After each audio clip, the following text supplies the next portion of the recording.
Start करें। Last class में क्या पढ़ रहे थे थोड़ा मुझे बता दो प्लीज़। टाइम से आ जाया करो, मैं तुम्हें एक्सेप्ट करूँगा पढ़ाऊँ।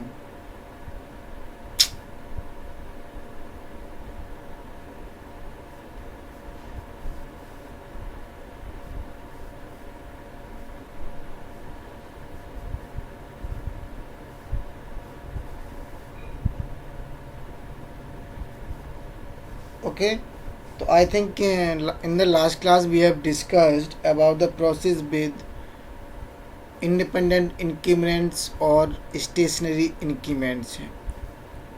ओके, तो यही डिस्कस कर रहे थे लास्ट क्लास में। क्लियर? तो उसका एक पार्ट और है, उसमें हम सी पार्ट देखते हैं। ओके, सी पार्ट में क्या है? Process with Markov property. Okay, process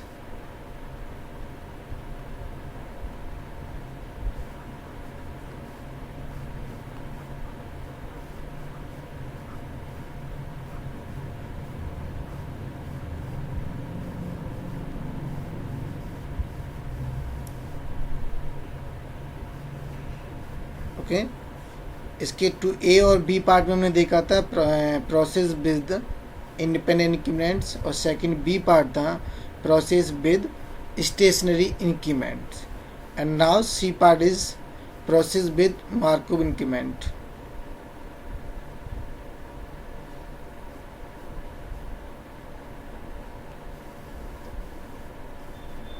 okay, तो इसको भी थोड़ा लिख लेते हैं। मार्कोव प्रॉपर्टी यानी कि पूरा मार्कोव प्रोसेस पढ़ेंगे, उसमें हम मार्कोव प्रॉपर्टी भी बताएंगे कि मार्कोव प्रॉपर्टी होता क्या है। ठीक है ना? सिर्फ यहाँ पे थोड़ा डिफाइन करेंगे, जब इसको हम डिटेल में पढ़ेंगे तब उसको हम देखेंगे भी। क्लियर? तो an stochastic process, an stochastic process is said to be have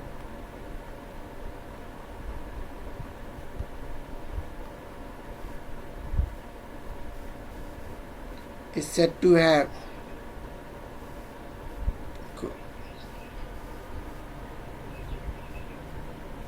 अपना माइक ऑफ करो पहले तो।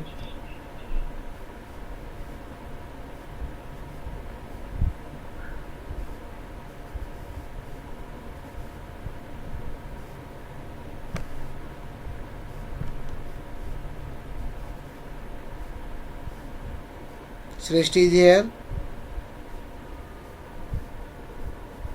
सृष्टि, you are joined.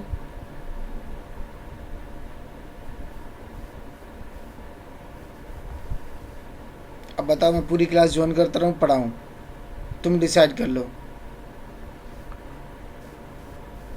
अभी किसी और को आना है?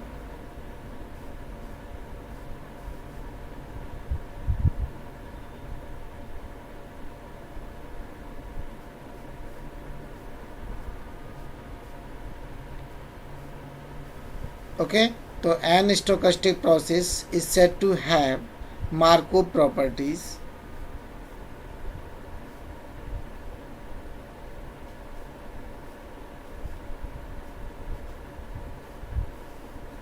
for every T1 less than T2 less than Tk या Tn, whatever you can write. Okay, then probability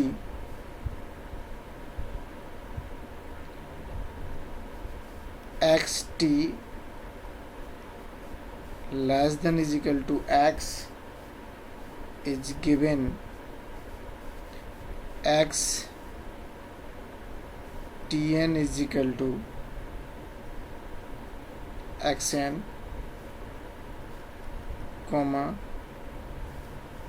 xt1 is equal to x1 is equal to probability of xt less than is equal to x given x Tn is equal to Xn for every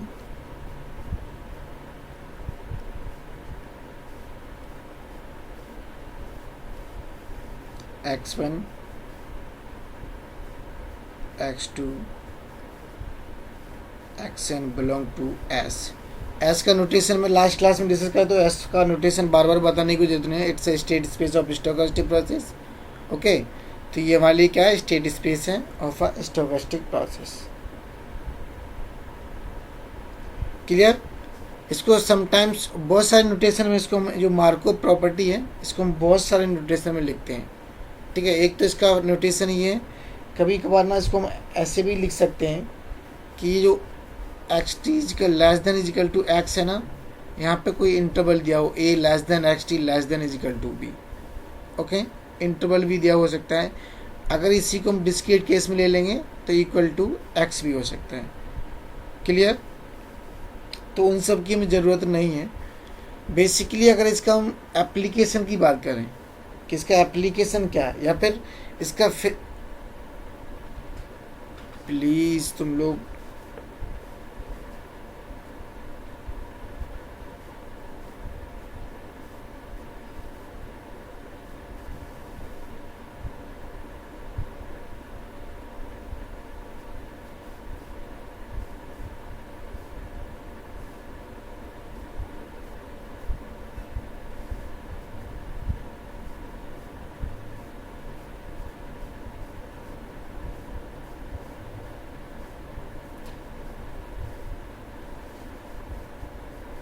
जब सारे आ जाए ना तो कोई एक बच्चा हमें बोल के बता देना कि सर सारे आ गए, आप पढ़ा सकते हो।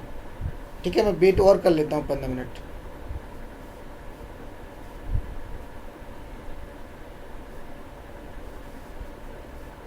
जब सारे आ जाए तो मुझे बता देना कोई, मैं स्टार्ट कर दूँगा क्लास, क्योंकि मैं बार बार इधर से उधर करते रहूँगा, पढ़ाऊँगा कब?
किसी और को आना है कि स्टार्ट कर सकता हूँ?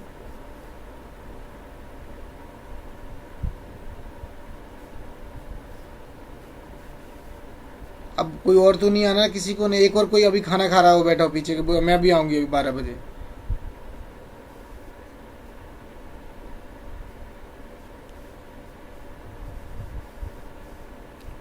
ओके, तो स्टार्ट करें। तो अगर हम इस चैन की जो ये प्रोसेस प्रॉपर्टी है, it's called as a Markov property. Okay, तो इसका फिजिकल इंटरप्रिटेशन क्या है?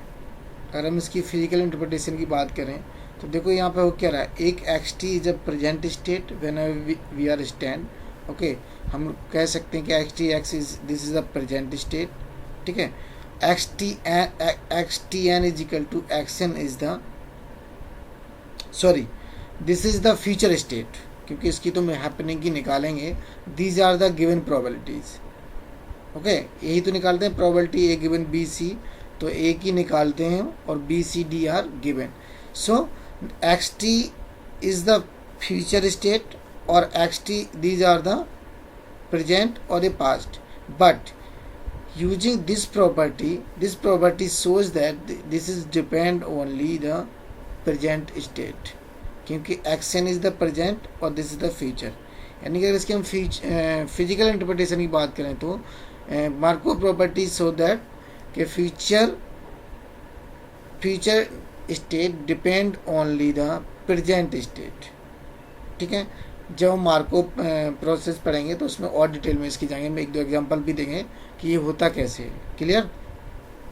तो आई थिंक यहाँ तक तो कोई डाउट नहीं, क्लियर है ना?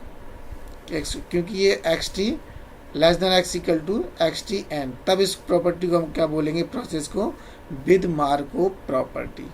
ओके, तो it is if it is work on a discrete data. ठीक है, या फिर क्या क्या कह सकते हो, it is work on discrete parameter. लिखना चाहो तो लिख सकते हो, और discrete parameter Markov process is called a Markov chain. ठीक है, एक लाइन लिखना चाहो लिख सकते हो, नहीं जब मैं मार्कोव प्रोसेस पढ़ाऊंगा उस समय मैं लिखा दूंगा। क्लियर? तो इसके बाद आता ना सम डिफाइन करते हैं कुछ स्टोकेस्टिक प्रोसेस जो कि हम पूरे सिलेबस में पढ़ेंगे 1 by 1। ओके, तो हम किस किस टाइप की प्रोसेस को पढ़ेंगे, तो उसमें से कुछ some type of stochastic process heading डालते हैं हम, some stochastic process.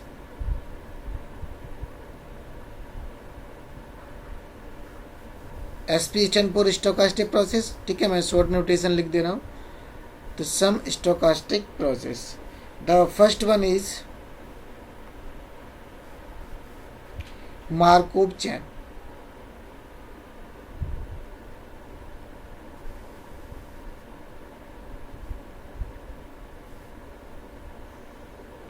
First one is the Markov chain.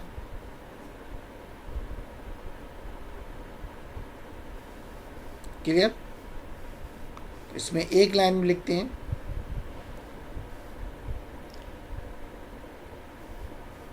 an stochastic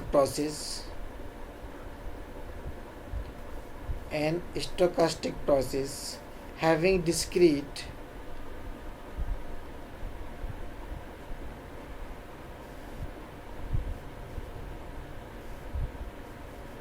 discrete time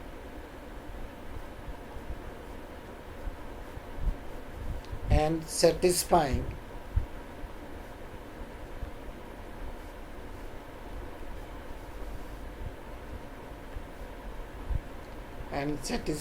Markov property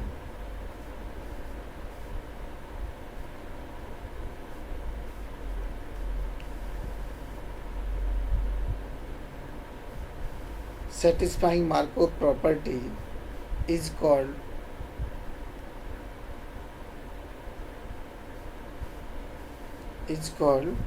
a Markov chain.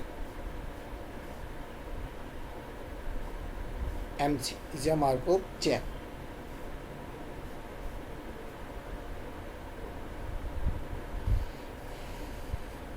ठीक है, second one is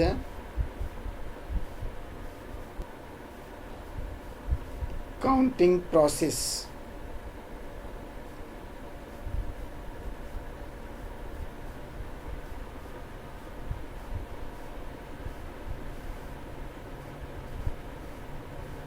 second one क्या है? Counting process. इसमें लिखते हैं an stochastic process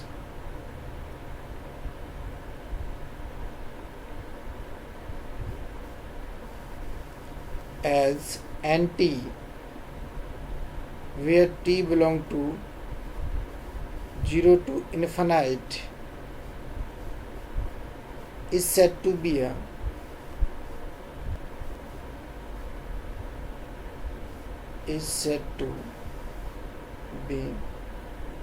a counting process.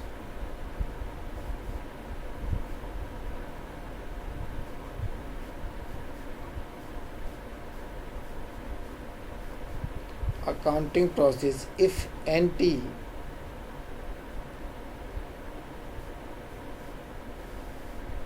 is non-negative integer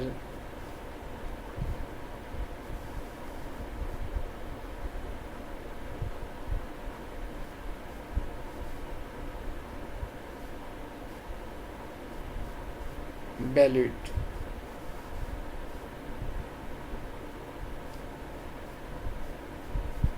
And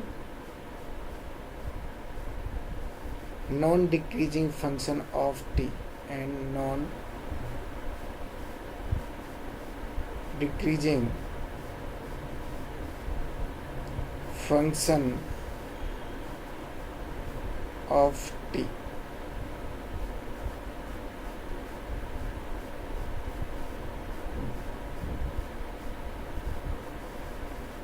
ठीक है, non decreasing function of T.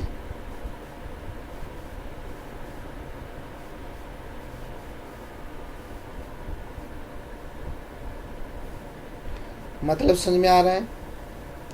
एक तो क्या लेगी ये, जो इसकी एक्स एंटी वैल्यू लेगी, this is the N T. Okay, जो N T process is takes value non negative, it mean 0 to positive. Non negative मतलब समझ में आता ना, 0 इंक्लूडेड पॉजिटिव। और दूसरी बात क्या, ये नॉन डिक्रीजिंग होगी। एक एग्जांपल इसका देखते हैं कैसे होगा, थोड़ा एग्जांपल और क्लियर हो जाएगा। एग्जांपल लेते हैं, number of occurrence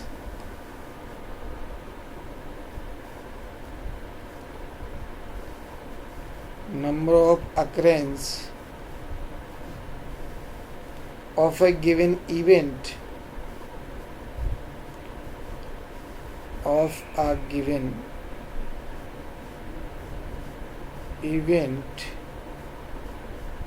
in the interval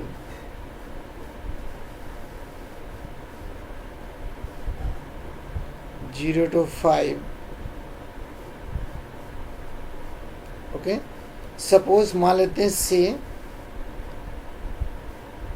5, यानी कि इस इंटरवल में N T takes value as a 5। Clear? तो एन टी की वैल्यू इस इंटरवल में क्या आ जाएगी, 5 आ गई। अब नेक्स्ट अगर यही बात करते हैं हम, देन नंबर ऑफ अकरेंस, उसके बाद देन नंबर ऑफ अकरेंस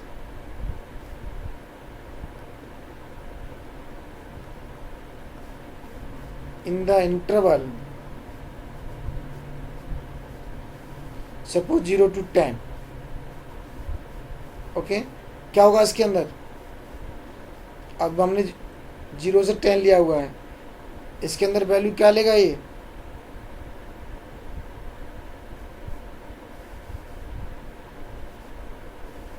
हाँ 0 to 5। Okay, greater than equal to 0 to 5, यानी इस इंटरवल की जो वैल्यू है उससे क्या आएगी, हमेशा ग्रेटर देन इक्वल टू आएगी।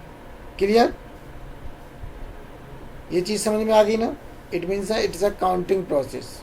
हमेशा क्या होगा, एक तो नॉन नेगेटिव वैल्यू लेगा, सेकंड कंडीशन इज हमेशा नॉन डिक्रीजिंग होगा, फर्स्ट से अबव भी वैल्यू लेगा। क्लियर? थर्ड वन इज कौन है,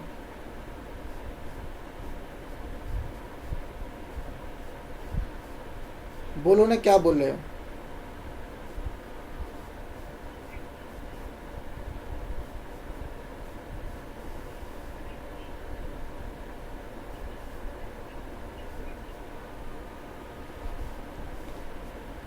क्या बोल रहे बेटा, तुम्हारी वॉइस वॉइस सही से नहीं आ रही, सही से बताओ।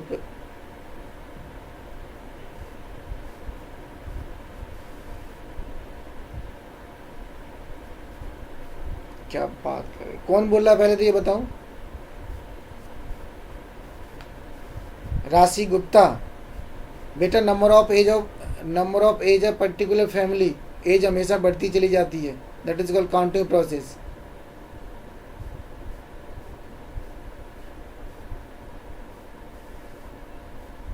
तो ये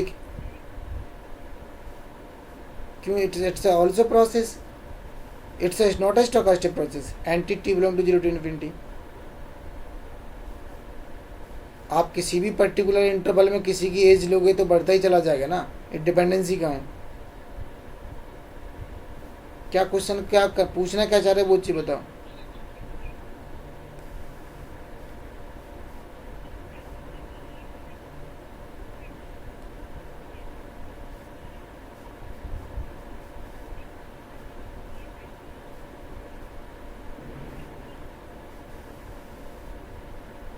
कैसे कैसे दोबारा बताना।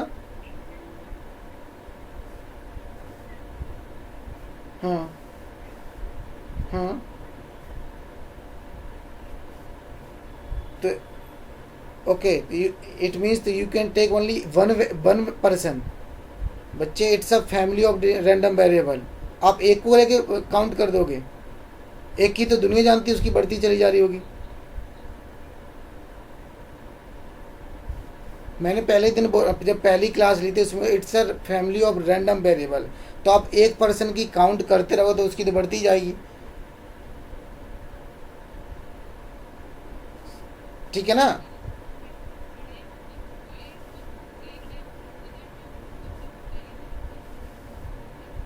हम्म। तो मैं काउंटिंग, तुम मुझे कंट्राडिक्ट कर रहे हो कि सेटिस्फाइड कर रहे हो, ये बताओ पहले तो।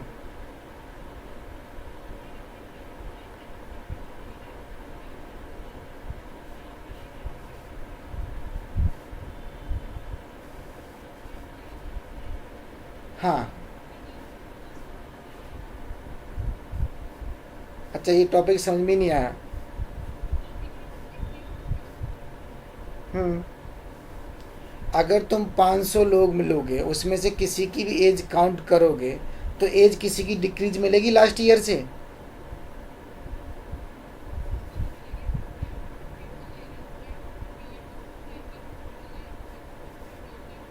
तो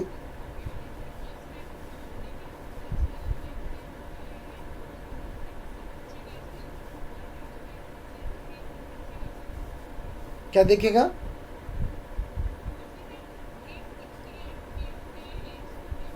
हम्म। हम्म।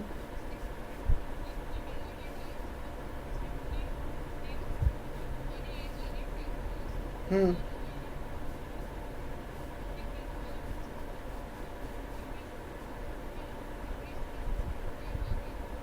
तो आप पर्टिकुलर पता नहीं तुम क्या बोल रहे हो, मेरी खुद समझ में नहीं आ रहा। अगर तुम किसी की भी एज ग्रुप की काउंट करोगे, ठीक है, यानी कि तुमने पहले एज लिया 60 साल वाला इंटरवल, ठीक है ना, 60 साल से 70 साल इंटरवल में आप किसी की एज देख रहे हो, ठीक है ना। फिर आप कह रहे हो मैं 12 से इंटरवल लूंगा, इंटरवल घटेगा हमारा। करना क्या चाह रहे हो, मेरी कुछ समझ में नहीं आ रहा। एक सीक्वेंस में इंटरवल लोगे ना, कि इस इंटरवल में एज किसकी, कितने बच्चों की इतनी एज है, कितनी एक्सटी आएंगी।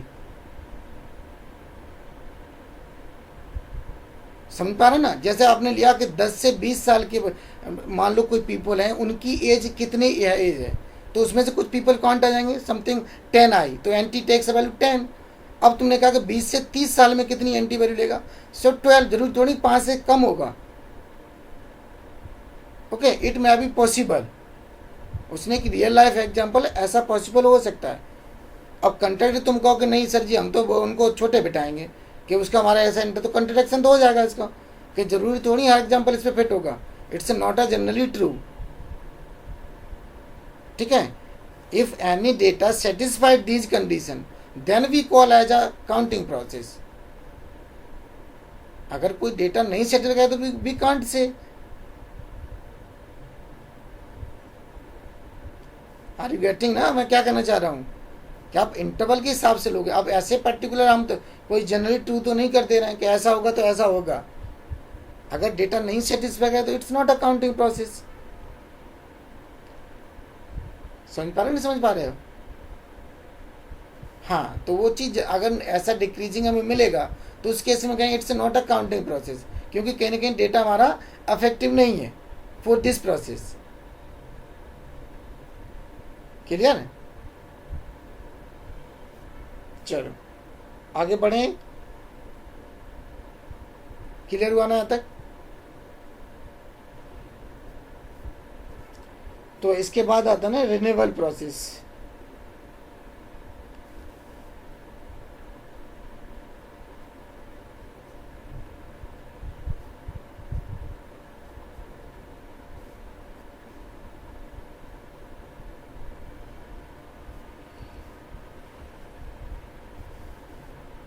ओके, तो ये क्या है इसमें भी थोड़ा लिख लेते हैं।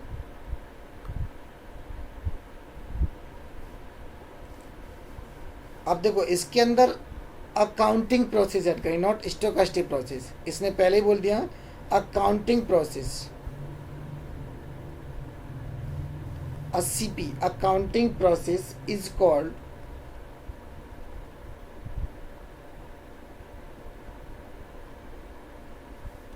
an RP. RP means renewable process if occurrence time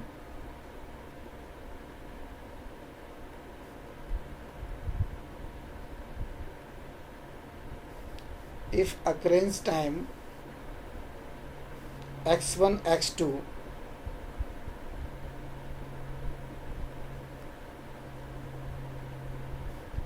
dot dot ही कर लेना चाहिए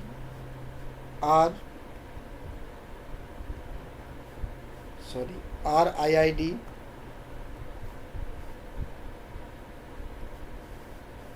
random variables।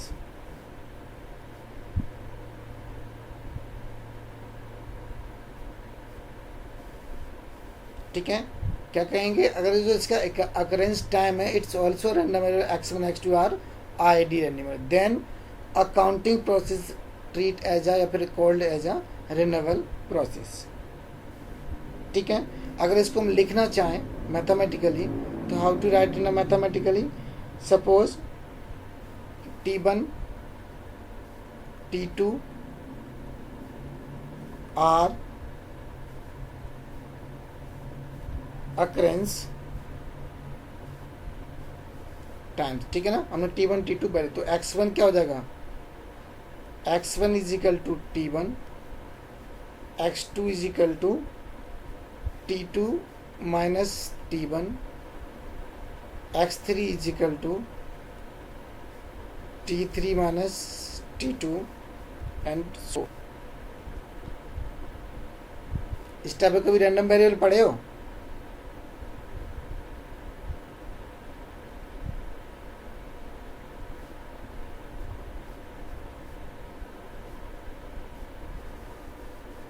इस टाइप का कभी रैंडम वेरिएबल पढ़े हो कि दो का सम फिर उसका डिफरेंस आता चला जाए? किसी ने देखा है कभी?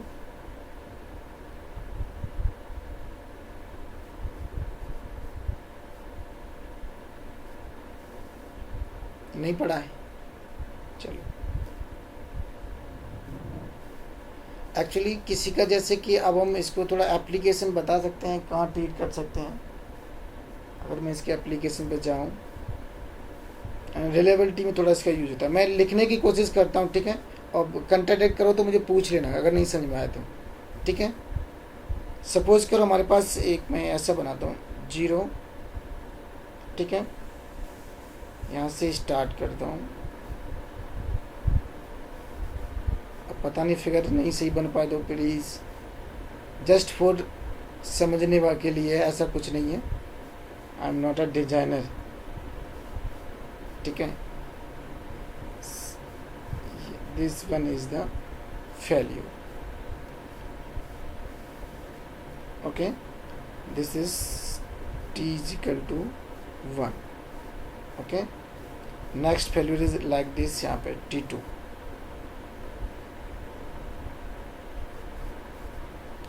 failure 2, again happening इधर t is equal to 2, तो यहाँ पे failure थर्ड.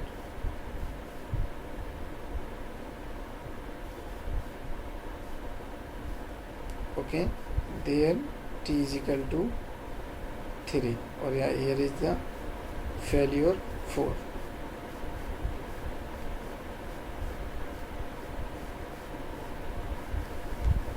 ओके, अब देखो कोई सिस्टम ये है, ठीक है, तो किसी भी रैंडम वेरिएबल क्या कर रहा है, इस पॉइंट पर फेल कर जा रहा है, फिर अगेन इस पॉइंट पे फेल कर जा रहा है.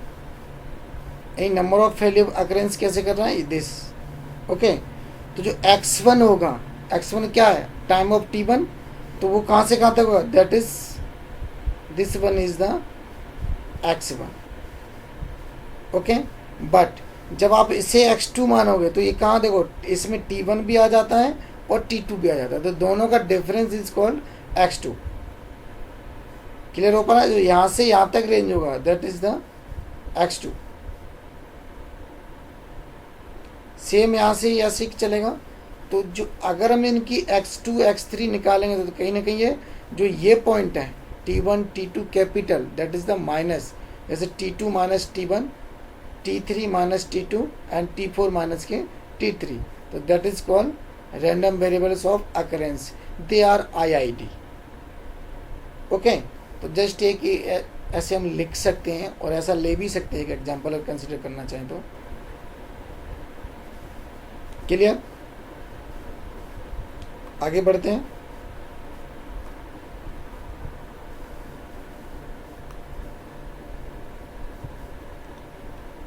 Fourth one is the Poisson process.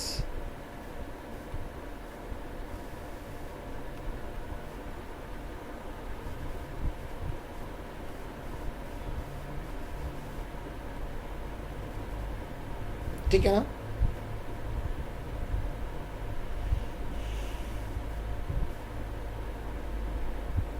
Everyone know the Poisson process. क्या होती है पॉइजन प्रोसेस, एक्चुअली इनको डिटेल में हम पढ़ेंगे, सिर्फ अभी थोड़ा थोड़ा डिफाइन कर देना कि ऐसे लिंक कैसे है ना. फिर वन बाई वन हम चैप्टर पढ़ेंगे, पूरा पॉइजन प्रोसेस पूरा चैप्टर है, मार्कअप चेन पे पूरा चैप्टर है, रिन्यूएबल पे भी थोड़ा बहुत पढ़ते हैं हम लोग, क्योंकि हम गैमलिंग वगैरह पढ़ते हैं तो वहाँ पे थोड़ा रिन्यूएबल थ्योरी आता है, इक्वेशन आती है. ठीक है, तो इसमें भी एक लाइन लिख लेते हैं, N RP means renewal process is called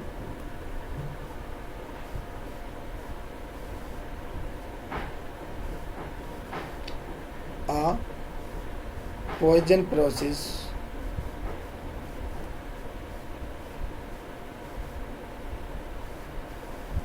if x1 x2 dot suppose X n ले लेते हैं, फाइनल ले लेते हैं, एक्सन आर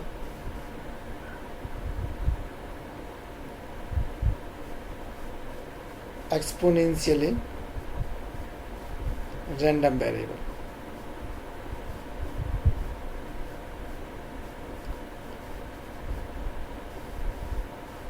ओके, देखो वहाँ पे क्या था, सिर्फ IID बोला गया था रिन्यूएबल में, बट यहाँ पे हम क्या फिक्स कर रहे हैं, they are the exponential random variable. Clear,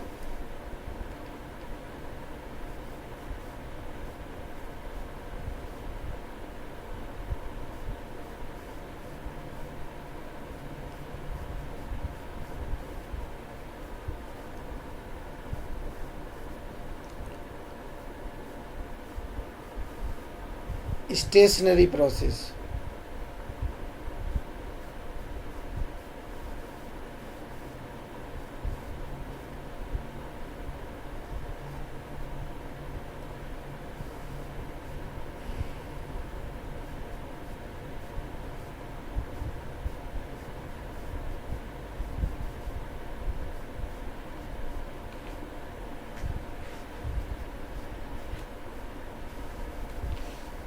okay, तो इसमें भी थोड़ा लिख लेते हैं.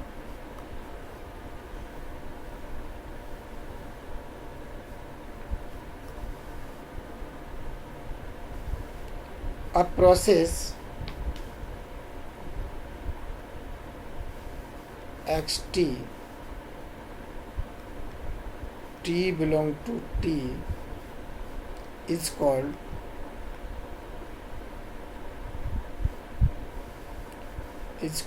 a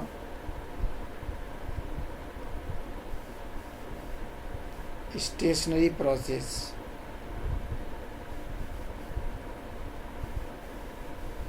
of order n if the joint distribution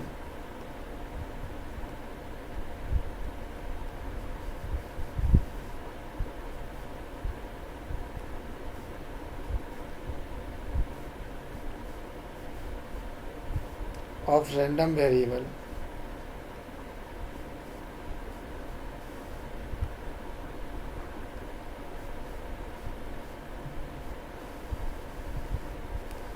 xt1 xt2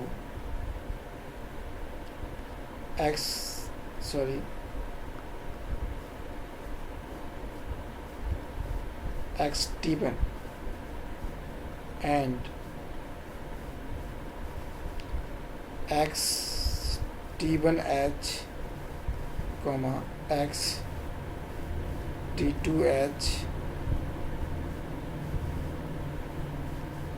xtn plus h remain same for all h greater than 0. ठीक है.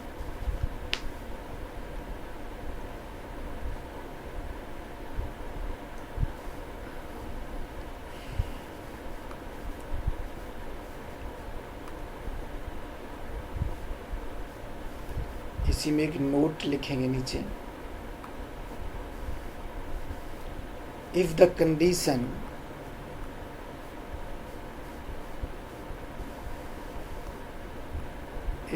condition hold for any n, okay, then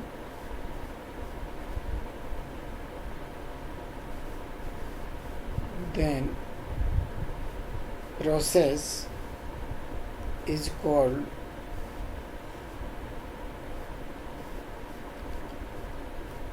a strict stationary process.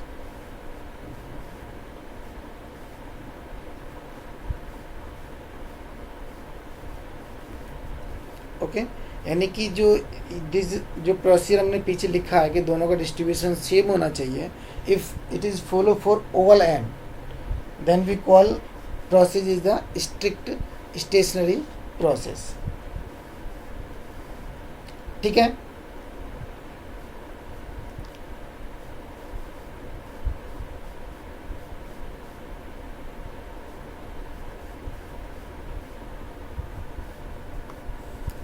इसके बाद लिखते हैं some application of a stochastic process.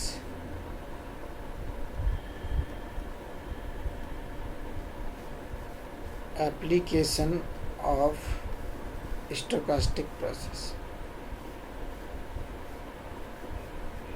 Clear. इसमें सबसे first है queuing theory.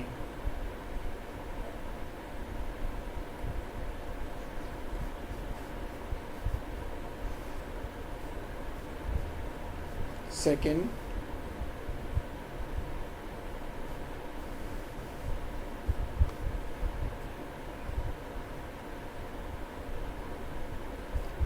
reliability.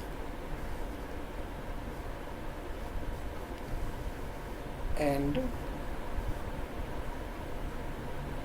warranty analysis.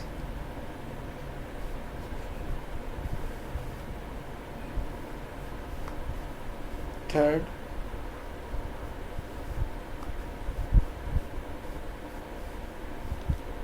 time series.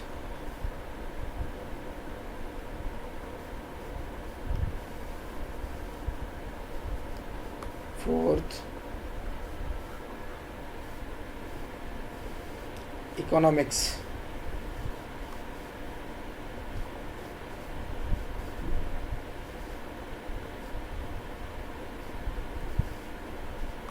Five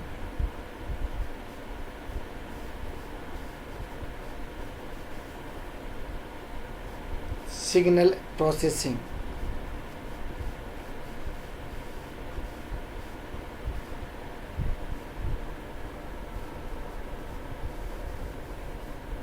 six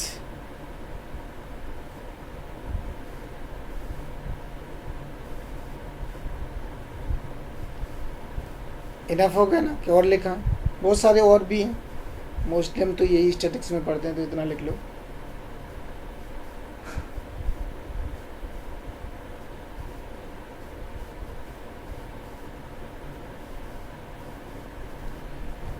clear? अब जो फर्स्ट पार्ट में आपके में जो स्टोकास्टिक प्रोसेस अटैच्ड यानी कि एसोसिएट है, वो ओनली अभी स्टेशनरी प्रोसेस है। क्लियर?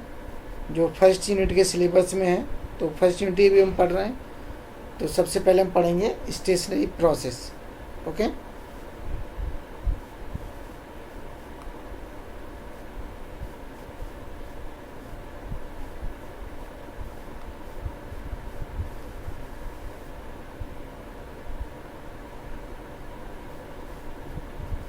Stationery stochastic process.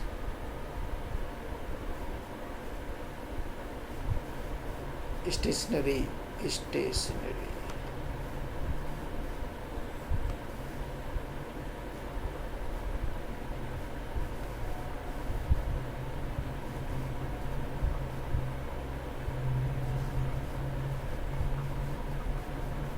एक बार चेक कर लेना जो भी है।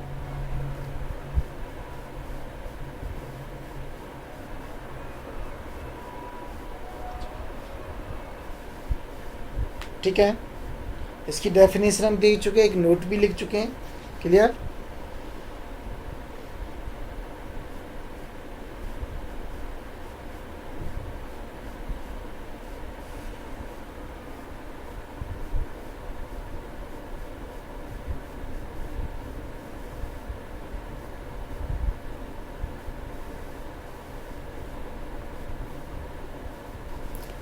लिखें इसमें।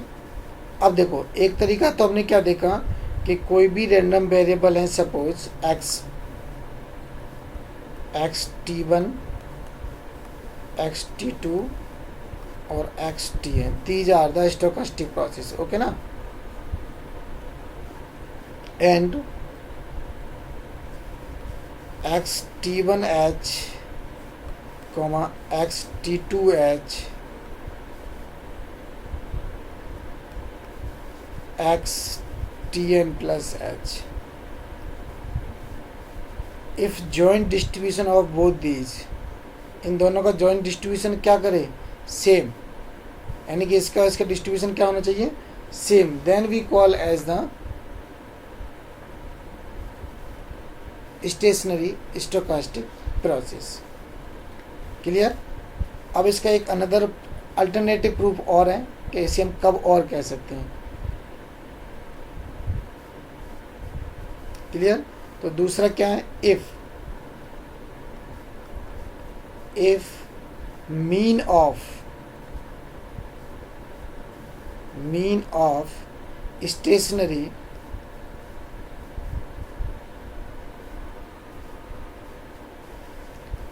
Stochastic process exist. Clear? Then for all h, expectation of t is equal to expectation of xt plus h। It means क्या हो गया? दिस रिजल्ट सो दैट, ये क्या शो कर रहा है?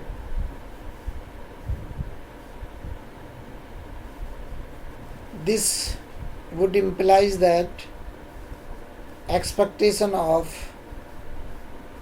X T is equal to क्या होगा, कब ये ट्रू होगा, फॉर एवरी एच के लिए it is condition satisfied, then expectation of x t would be equal to constant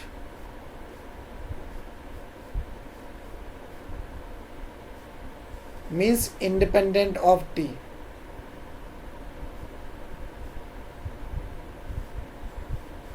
okay, independent of t, यानी कि अगर किसी भी प्रोसेस की एक्सपेक्टेशन कांस्टेंट आ जाती है which is independent of T.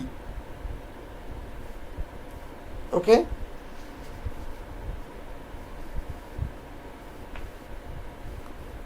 Second point क्या है, if any without loss of generality, if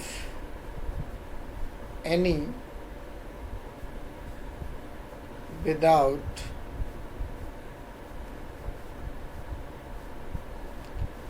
loss of generality, we assume that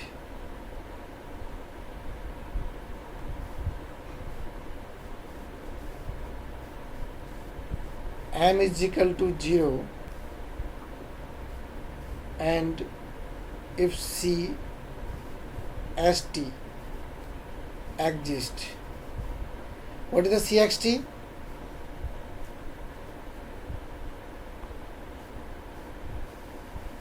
It is the covariance of stochastic process XT and XS. Okay, तो मैं और लिख देता हूँ इसको detail में। CST is equal to covariance of XT XS। Okay,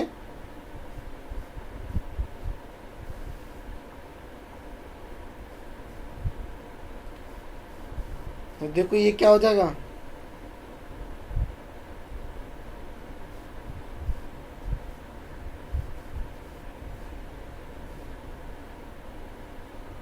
covariance of XT and XS।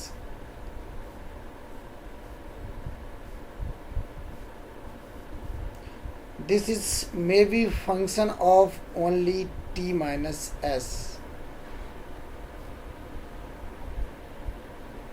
Okay, covariance क्या होगा, only function of t minus s।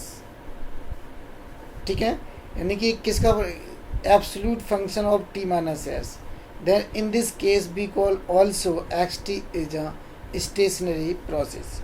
इसको परेशान मत होना, अभी मैं एग्जांपल करूँगा तो और क्लियर हो जाएगा। ठीक है, इसका मतलब क्या है, ये कैसे आ रहा है।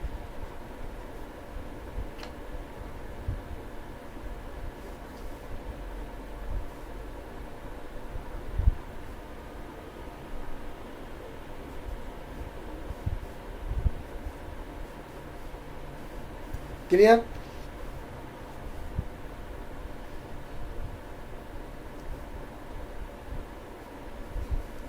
अब इसकी कुछ प्रॉपर्टी भी होती है कोवेरियंस की, अगर तुम लोगों को पता हो तो अच्छी बात है, नहीं पता हो तो मैं लिखा दूं।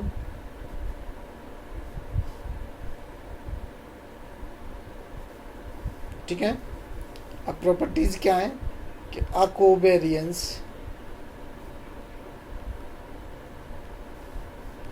Covariance function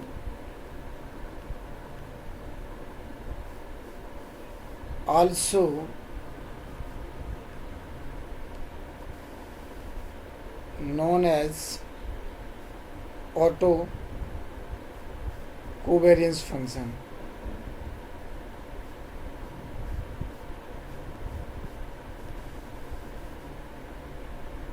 Satisfy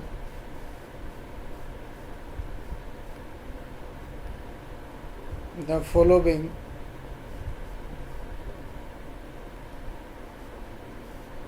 properties.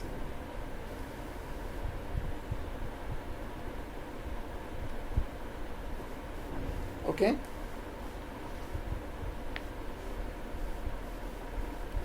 किसको याद है? किसी को याद है? Property number 1,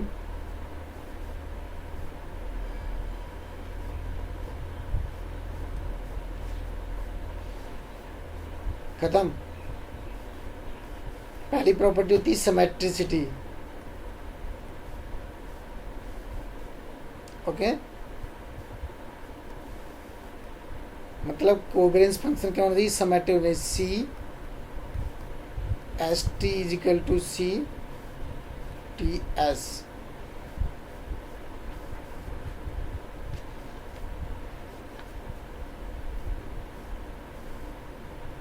okay, second property कौन सी है,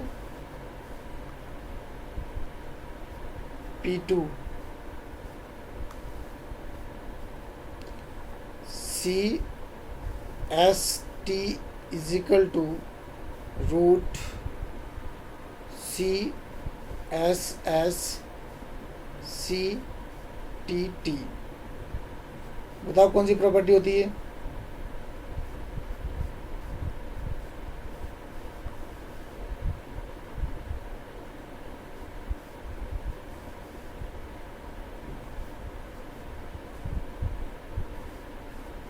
किसी को याद है ये प्रॉपर्टी कौन सी प्रॉपर्टी है?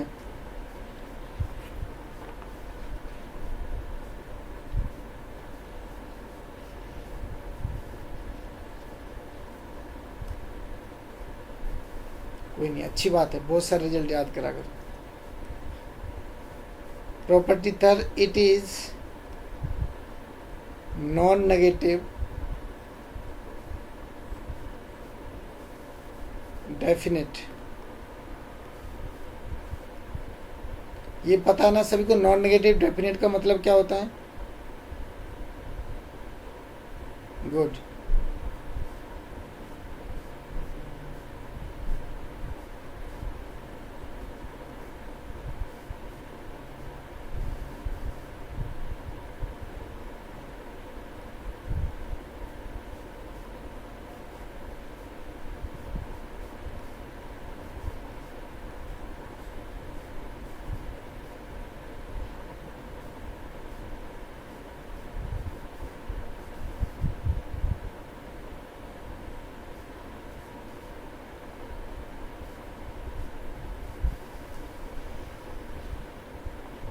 क्वाड्रेटिक फॉर्म तुम लोगों ने अलजेब्रा में पढ़ी थी?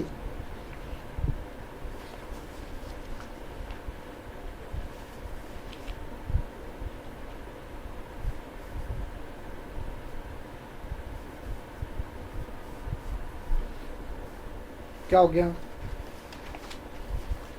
किसी ने पढ़ी थी? कोई मुझे बताओ एक।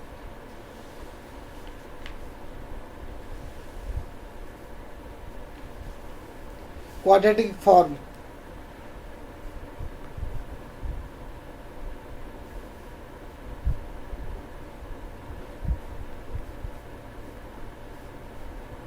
टेंशन न लो, मैं बताऊंगा नहीं क्वाड्रेटिक फॉर्म क्या होता है। क्वाड्रेटिक फॉर्म को positive definite, positive semi definite, indefinite, algebra पढ़ा होगा तब तुम लोगों ने शायद पढ़ी होगी ये चीज़। क्लियर? तो वो वहाँ पे मैं नहीं जाऊँगा, और तुम लोगों को इंटरेस्ट हो तो पढ़ना चाहो तो पढ़ लेना अपना। उसी को नॉन नेगेटिव कहते हैं कि किसी भी अगर क्वाड्रेटिक फॉर्म के जो रूट्स होते हैं आइदर जीरो और पॉजिटिव, तो that is called as a positive definite, positive semi definite और नॉन नेगेटिव डेफिनेट। ठीक है, तो उतना सब हम नहीं जाएंगे। नोट में लिखूं, अ stationery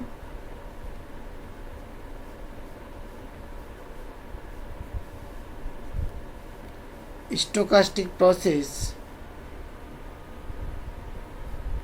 xt t belong to t is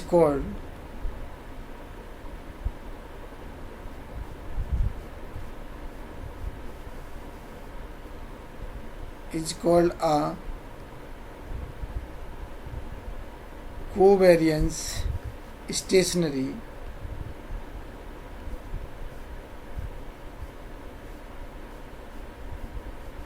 process if it possesses finite second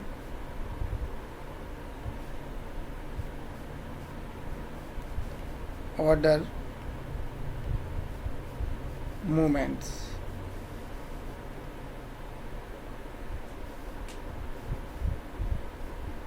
ठीक है, इट मीन्स क्या कहना चाह रहा है ये कि किसी भी स्टेशनरी प्रोसेस का this is exist x t square less than infinite.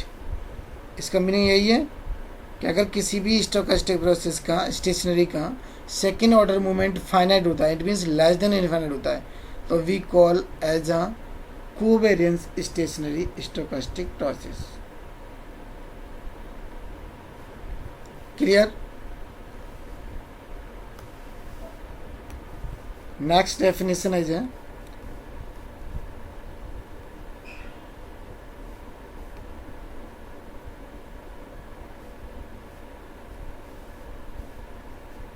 evolutionary process.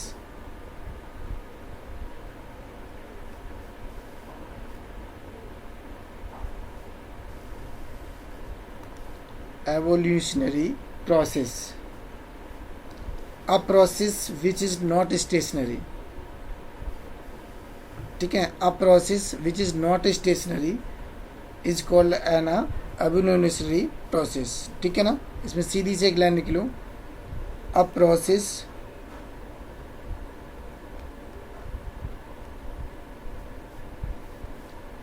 which is not stationary. Okay, it means एक तरीके से वो भी लिख सकते हैं, इसमें लिखना चाहो तो कि इट मीन्स अगर वो स्टेशनरी नहीं है तो उनका डिस्ट्रीब्यूशन क्या हो रहा होगा, डिफरेंट आ रहा होगा. Okay, not same. तो in this type process is called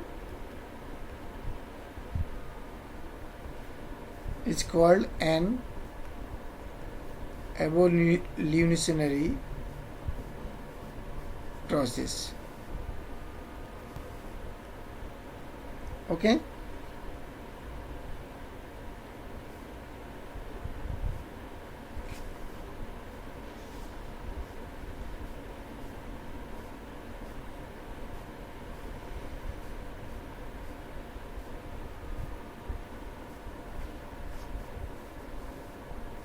clear हुआ यहाँ तक? तो हमने क्या क्या डिस्कस कर लिया अभी के अभी. एक तो हमने किस प्रोसेस को हम स्टेशनरी प्रोसेस बोलेंगे, ठीक है, कब उसको हम कोवेरियंस स्टेशनरी बोलेंगे, क्लियर, और कब उसको हम एवोल्यूशनरी बोलेंगे. क्लियर यहाँ तक? Now we will do some example which is associate with these process. Okay, तो एग्जाम्पल नंबर हम 1 करते हैं.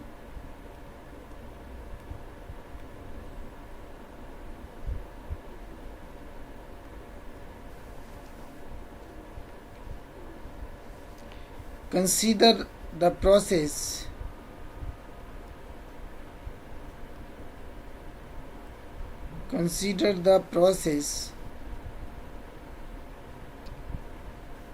xt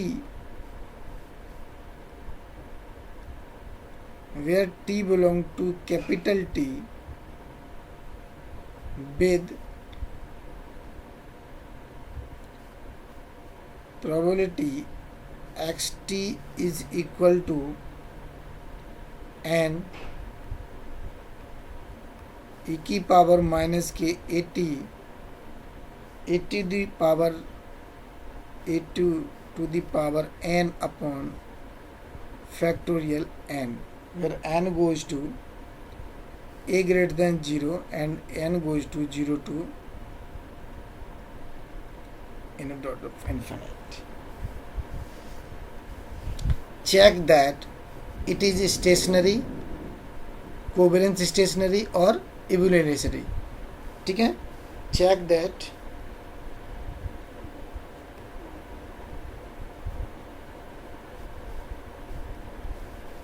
it is stationary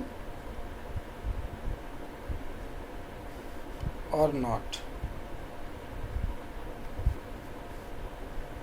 ठीक है,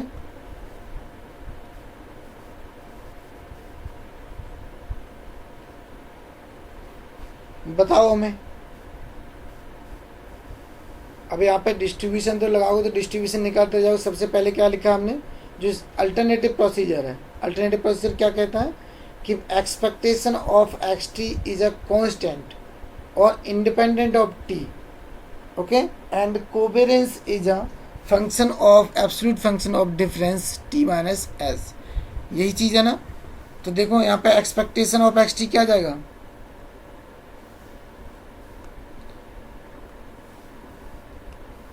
expectation of xt, it will be a at, और variance of xt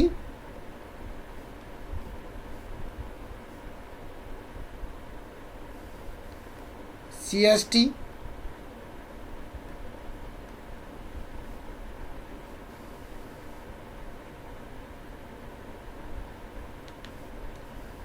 तो पहली बात तो यहीं से इसकी मीन देखो क्या आ रही है, ये भी इसका 80 आएगा।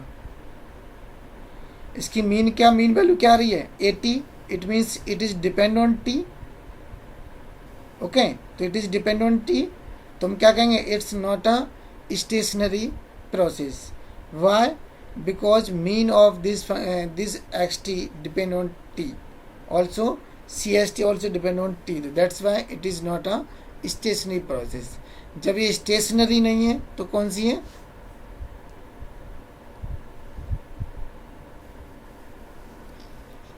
हाँ ठीक है, समझ में आ गया ना ये करना। चलो इसका एक और एग्जांपल करते हैं हम।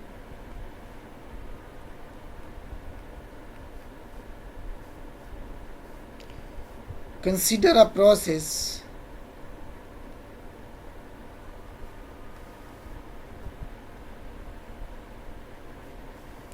xt is equal to a1 plus a2t, where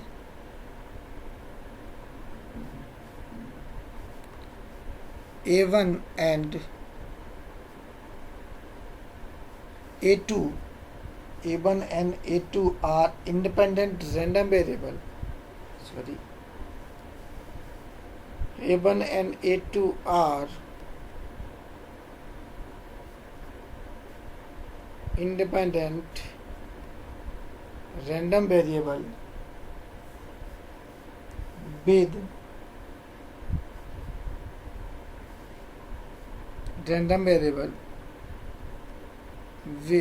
expectation of ai is equal to ai, okay, and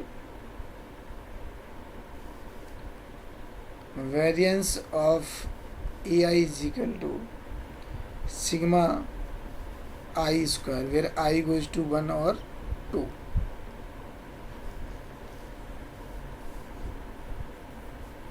ठीक है, we wish to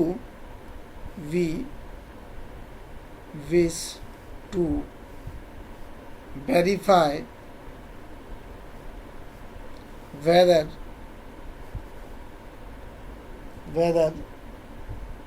the process is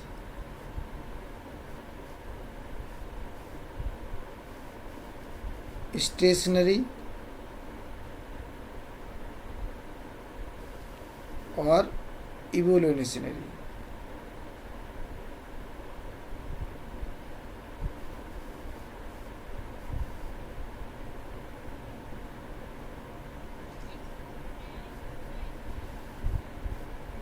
No, only sigma I square.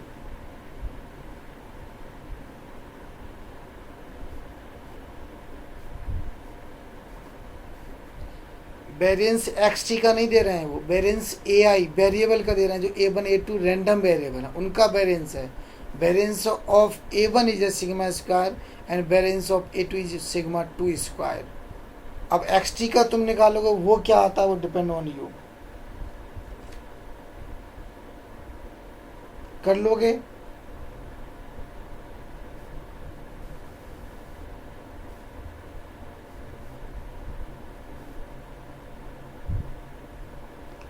कर पाओगे नहीं कर पाओगे बता दो, लेकिन फिर मैं सॉल्व करूँ।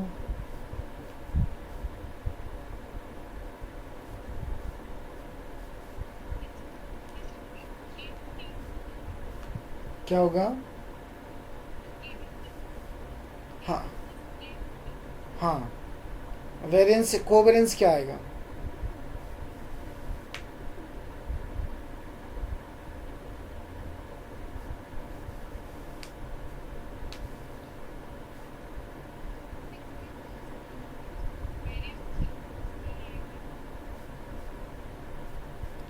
व्हाट इज द वेरी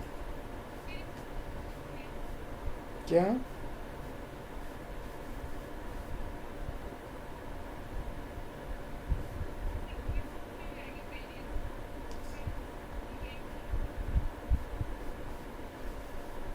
ठीक है,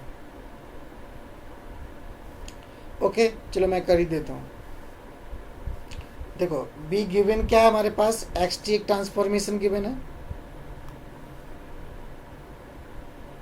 x t which is equal to A1 A2 T।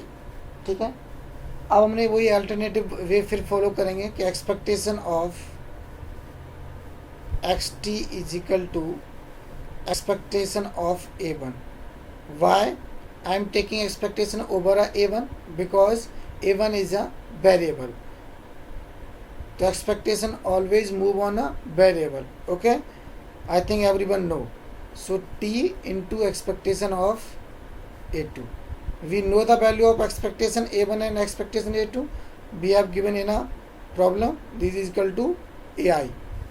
So expectation A1 is equal to A1 plus T A2.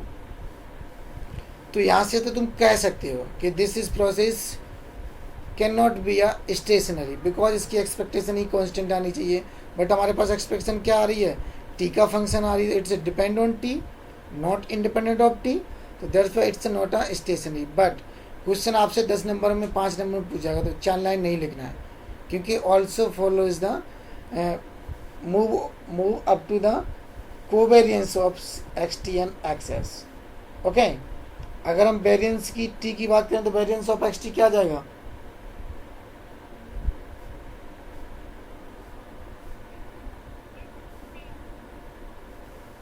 अब फिर बदल गए। Okay, variance x T is equal to variance of A1 plus t square variance of A2। Covariance term आएगा,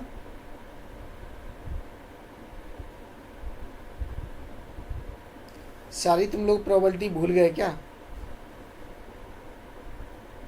sigma 1 square plus t square sigma 2 square, this is the variance of x T.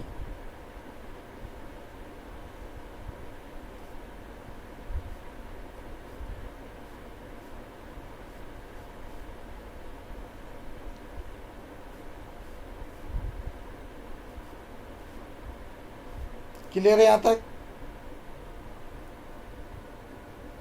किसी को doubt? अभी पूछ सकते हो, बाद में पता नहीं चलेगा।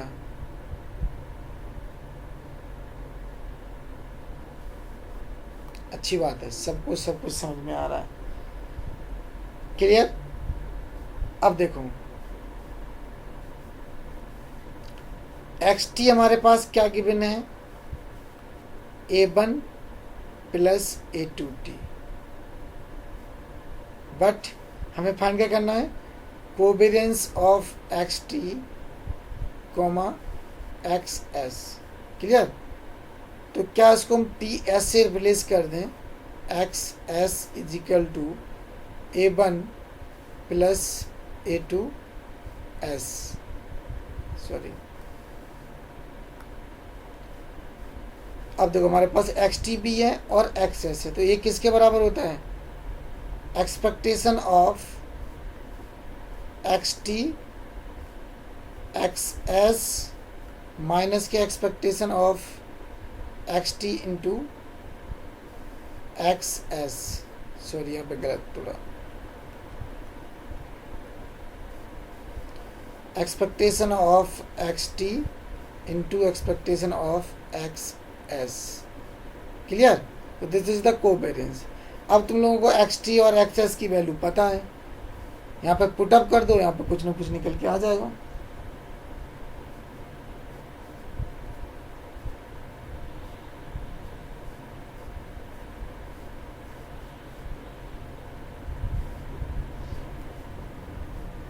पूरा करके बताएं कि अब आगे कर लोगे।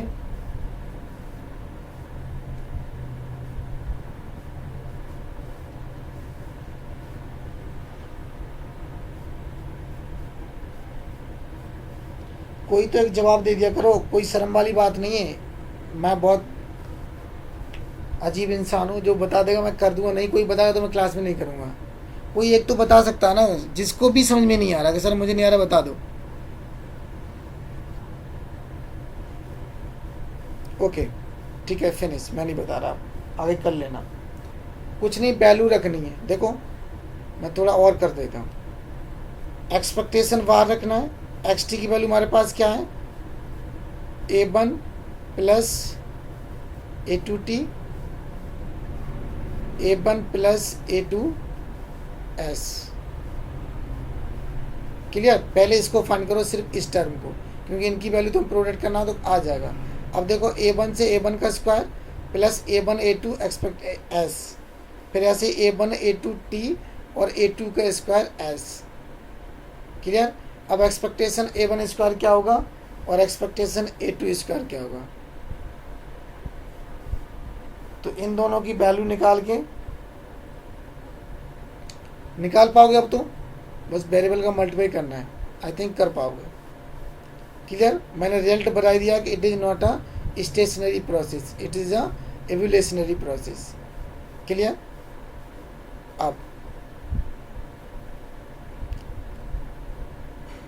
अब मोस्ट इम्पोर्टेंट थिंग, अभी इसमें और है सारे एग्जाम्पल हैं, इसके बाद अभी मुझे लैब लेनी है। ठीक है, आज हमारी लैब भी है, तो आई थिंक लेक्चर को मैं यहीं फिनिश करूँगा और 10 मिनट का ब्रेक देके फिर ज्वाइन करके मैं लैब लूँगा। ठीक है ना? 10 मिनट का ब्रेक चलेगा ना? उस 10 मिनट के ब्रेक में तुम्हें सोच के आना है कि जो सीजनल ट्रेंड होता है, ओके ना? क्या बोल रहा हूँ मैं? Seasonal trend.